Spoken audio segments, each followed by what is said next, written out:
we are going to start our Sunday self-care session, part 2, Respect Yourself. Last week was Know Yourself. That we're going to do a couple of getting started things. The first one I want to do is talking about the intention for today, what this talk, what is on my heart for this talk, or what is in what's my intention for this talk. I'm not going to make it challenging. My intention for this talk is to A, build on what we talked about last week, B, to connect with you all here in this way, to provide some real things to think about, to engage with. Not that there's not that already in your world or in my world, but it's something that I want to create for myself and to foster. And then C, with this one in particular, I move from passivity and from a feeling of any type of, on the scale of victimization. So feeling out of control of my life or of the things that are happening to me or the ways that I respond to the things that are happening to me. And to move into action and to move into a sense of ownership and a sense of, even if I can't control what's happening, a sense of understanding what's happening to me, what's happening in my response to what's happening to me, moving that in a specific direction, having an ability to contextualize. So that's really broad and a little intangible, but that's what I'm thinking about today, in all honesty and transparency. So to recap, my intention is to build off of last week, to deepen our conversation, to connect with you all, and to develop my own, or to develop for me and for others, thoughts and actions around moving out of passivity and really taking ownership over our own lives. Okay, so with that said, last week we talked about knowing ourselves, and the 3 main takeaways of that were 3 different prompts that we did. The first being our personal or our self-inventory. We did a very simple meditative type of practice where we scanned our thoughts, our feelings, and our body and just checked in with ourselves. Then from there, we spent some time talking about the role of values in our life and how that can provide a really strong foundation as well as structure for our self-care practice. So taking some time to just think about the fact that we have and hold values, and we sometimes or sometimes not behave and believe along with those values. And then the third prompt, be able to identify, put language around what our story looks like and the narrative that we're telling ourselves about what our story looks like, where we're at in our story, and where we want our story to go, what we want to write for our lives, and the narrative that we want to speak for ourselves, speak over ourselves, speak to ourselves, speak for ourselves, tell to other people. So those were the 3 prompts, and we're going to build off of those. So this week is respect yourself. And as I said, if you watch the first video, you'll see I said, I wanted to build this series very organically. And so I'm kind of taking it week by week to see if there's any specific responses, as well as just kind of see what unfolds as we talk through each week. And out of last week, the topic for this week became respect yourself.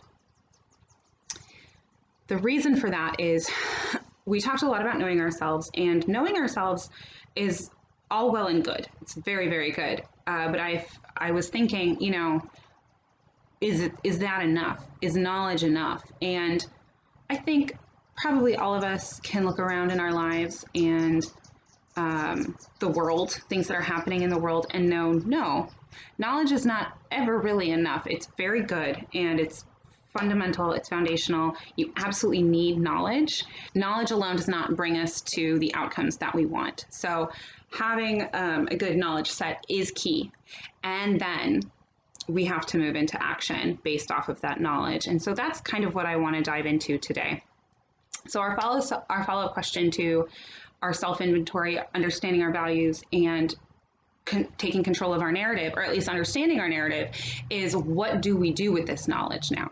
And I don't want to characterize self-care. So in this way, I'm not going to characterize what you should be doing with the knowledge that you have about yourself and how you understand yourself and how you want to act on that. Those are things that you're going to need to define for yourself as part of your self-care practice.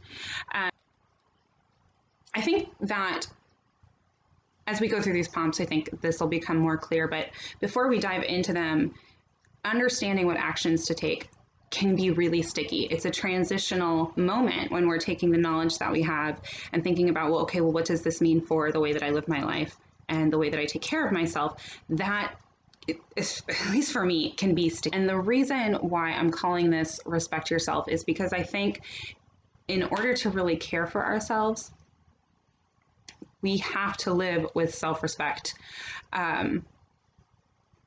because that respect is what's going to move us to make the time, to take the effort to sit and take action around moving our knowledge to action.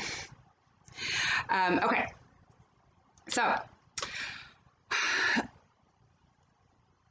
I'm going to dive into the prompts. The first prompt that I have that I want to think about is from what you heard from last week. When you did your self-inventory, when you scanned your feelings, when you scanned your thoughts, and when you scanned your physical state, what did you hear? And what of what you heard from that self-inventory, from your values, from understanding your values, asking yourself what you value in your life, and from thinking about where you are in your story, where you, at this point in your life, what your story looks like and where you want it to go. From all those things that you thought about, what did you hear that made you proud of yourself? And I'll just let that sit for a second so we can think about that. I'll think about it and I'll share a little thing.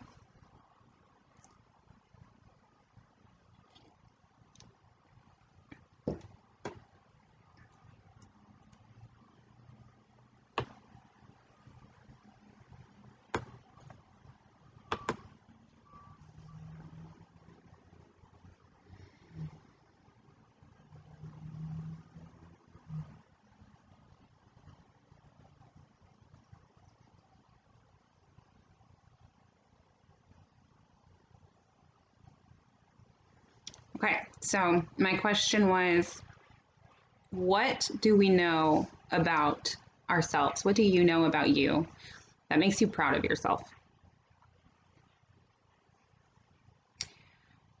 For me, I hadn't actually thought about this until I was talking with you all last week.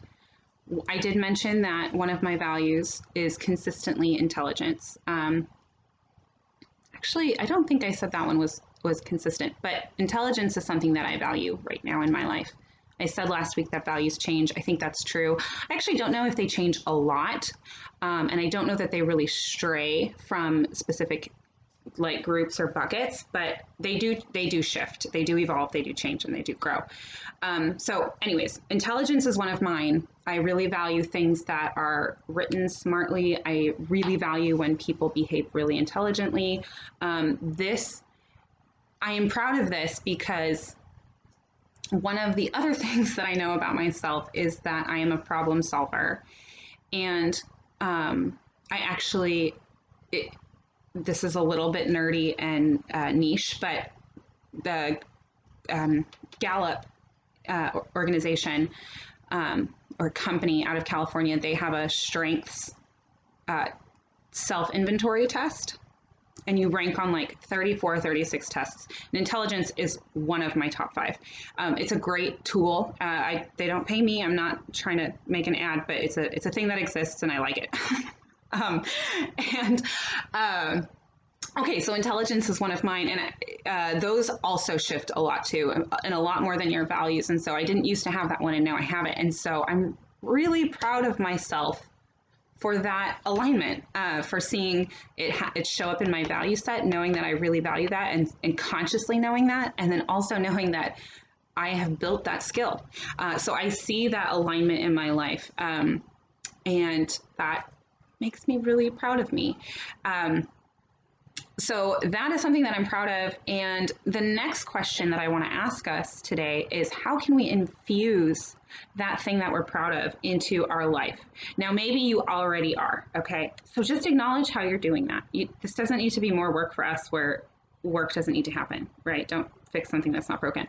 But if this is something new that you're thinking about, and maybe you don't talk about the things that you're proud of, like this is not a normal conversation you have with yourself or moment of recognition. So if that's new for you, then chances are you might not know how you're infusing it into your life. And I would say that this happens probably to all of us. I think either we grow more and there's things we don't know about ourselves, or B, it is uncomfortable to sometimes look at ourselves and say, hey, I'm like really proud of you, self, for this thing that you're really good at, or that I really value, that I think is special and precious. So that's the next question, is how can we infuse this thing that we're proud of into our life? And I'll let that sit for like 10 seconds.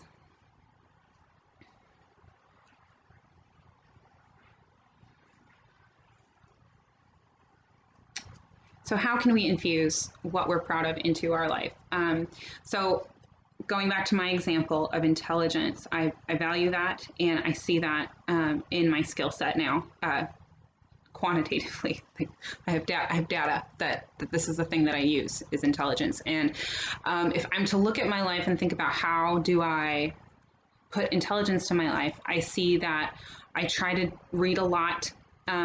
I try to use accurate language. So I'm really passionate about making sure that I'm finding the word that fits just so when I'm talking to someone, when I'm talking to you here, I'm thinking about the words that I'm using.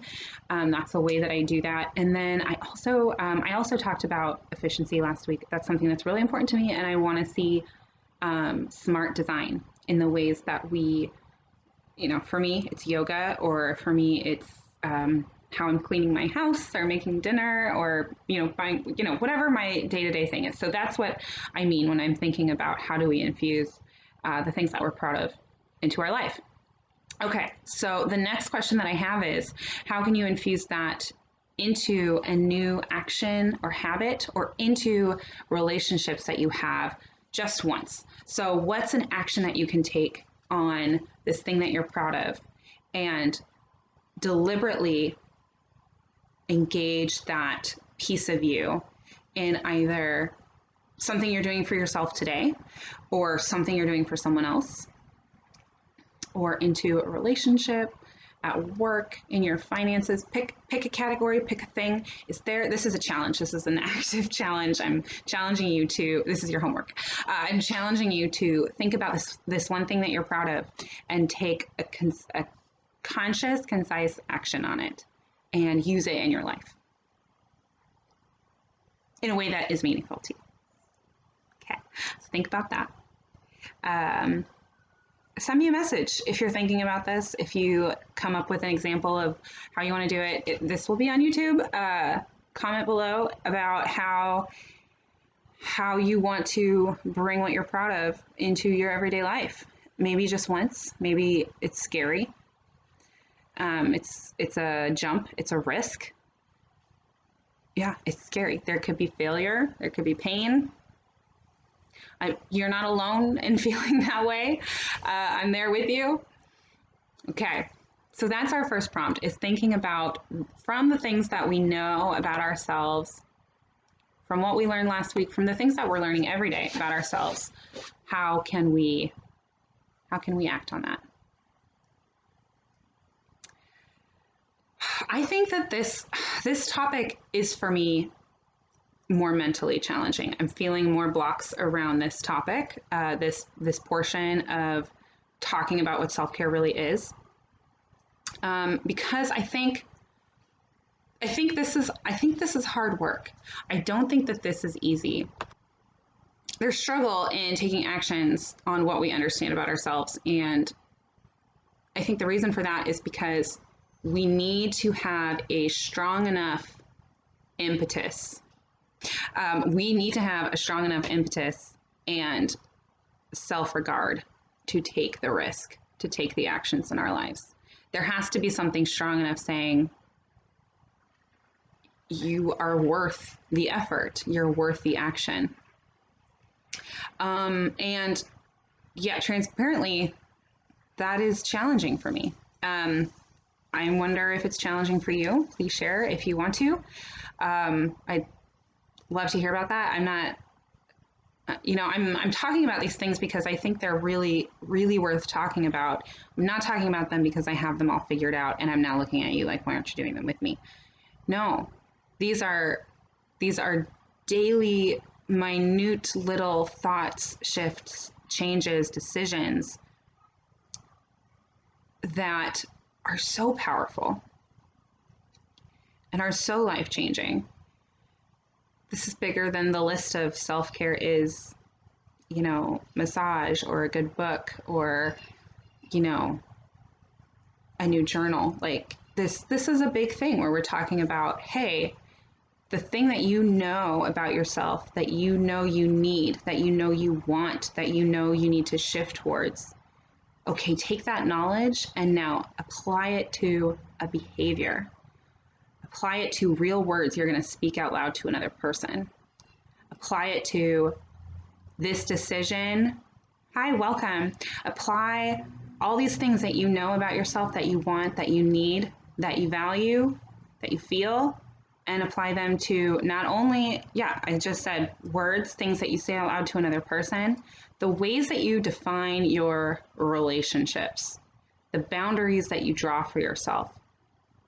This is not easy because naming our truths, laying our boundaries, making our asks, this can all feel and seem and be insanely hard and even dangerous. This is hard stuff. And so I don't want to name all of this stuff lightly. I don't want to talk about this lightly, and I don't want to put out this idea that I've done it, that I have the handle on it. No. Talking with you all last week, this is what it led me to. This is a learning for me too. So I think thinking about how we know ourselves as the guide for self-care, it moves us to infusing ourselves into our lives, into our actions. It also leads us to putting in place boundaries. I mean, what other thing can we, applies to self-respect the way that boundaries do? Boundaries are so challenging because you have to say it out loud. Sometimes it's confrontation. And so the second prompt, it really is just, what boundaries do you need to put in place from what you heard from yourself when you thought about what was going on in your mind, what was going on in your heart, and what is going on in your body, when you thought about what your top values are and how you want to put those into your life, how you want to act on those and honor them, and when you thought about what you want your story to be, what boundaries do you need to put in place? This is a moment where we strip away excuses, when we strip away fear, not even strip away fear, but when we recognize that fear exists and we continue forward, when we are brave. We have to add bravery, I guess, instead of stripping away fear. In this moment, when we talk about boundaries, we have to talk about really what is our truth and not letting anybody else talk over that truth or push us around on it, and not letting ourselves do that to ourselves. It's really, really hard. So I'm gonna just let that one sit for 10 seconds. This other thing that I'm thinking about with boundaries that I want to mention is oftentimes I feel like, I could be wrong about this, but this is at least how I am internalizing the boundaries process. We look at it very externally, like this boundary exists and now I need to communicate it to you. I feel like one of the things that I struggle with in terms of boundaries is understanding that I need to know them.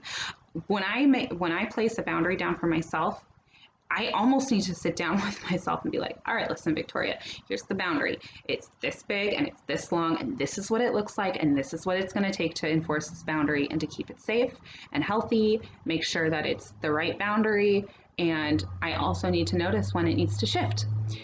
Boundaries work is so internal, it's so individualized, and it so belongs to you. It so requires ownership.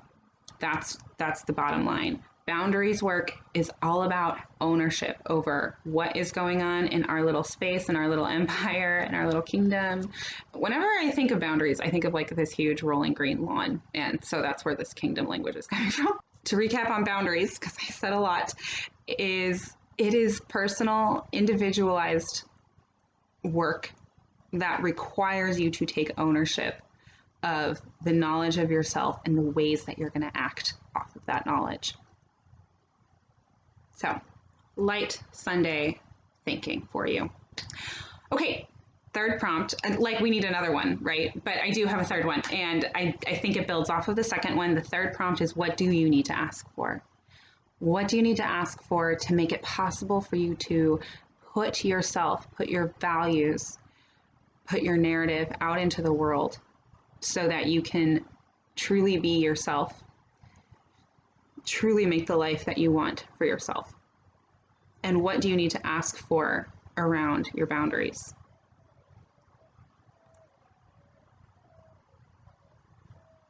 Maybe it's like, so that like boundaries could go away. Could they not exist? That would be great for me.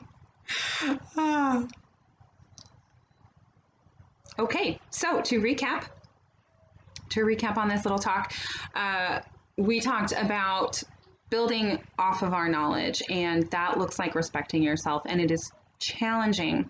Respecting ourselves is challenging because I think it's challenging to most of us. It might not be challenging to all of us. We need that. I keep saying the word impetus, but there's another word that I'm thinking of. I think it's like catalyst. We need that catalyst that pushes us to say, no, I'm worth the action. I'm worth whatever the confrontation is going to look like. I'm worth whatever the shift in behavior is going to look like. I'm worth however I need to realign my finances, rebudget my life, rebudget my time. That push is, I don't think we talk about it a lot. I don't think we talk in our culture about this a lot. I could be wrong. Please point out to me the ways that you think I'm wrong, or if you have disagreements, whatever. This is a loving space for that. You can totally disagree with me, and I'm more than happy to hear what your maybe differing thoughts are on this. At least in my life and what I have noticed and what I hear in large and small spaces is we don't really make the space for prioritizing the self and prioritizing action and rest around what the self needs, and not doing that in a way that treads on other people. I'm not talking about selfishness. I'm truly talking about aligning who we are and what we need and putting that into a communal space. So this week is definitely heavier, meatier, denser. So I would love to hear your feedback, your thoughts, if you have questions for me. I want to close with a little quote that I heard this morning from Asari Gilman. She has a TED Talk also, and she said that self-care is how you treat yourself. And I think that is what we're getting at with this series this month. It is. It's how you treat yourself in all of the ways. And when we know that self-care is how we treat ourselves, And then we start to look at how we treat ourselves and take note of the quality of our self-care. I think there's so much there that we can grab hold of and really take ownership of and build and grow. Thank you so much for joining me today. It was a total pleasure, and I appreciate your time and your graciousness. Something that I didn't say on the live that I overlooked was naming our truths, laying our boundaries, and making our asks can all feel and seem and be really hard and even dangerous. But even still, it doesn't change the fact that we are never truly taking care of ourselves if we don't take those steps, if we don't name our truth, if we don't lay our boundary, if we don't make our ask. We have to daily and actively build those practices into our own lives in line with what we know about ourselves. Thank you so much for being here with me today. I really appreciate it. I hope and I wish and I pray for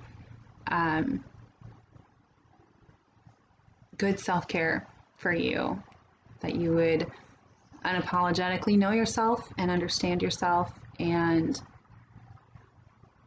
weave that knowledge into your everyday life in a way that is full of love and joy and connection for you with those around you, even by yourself, and then with those around you.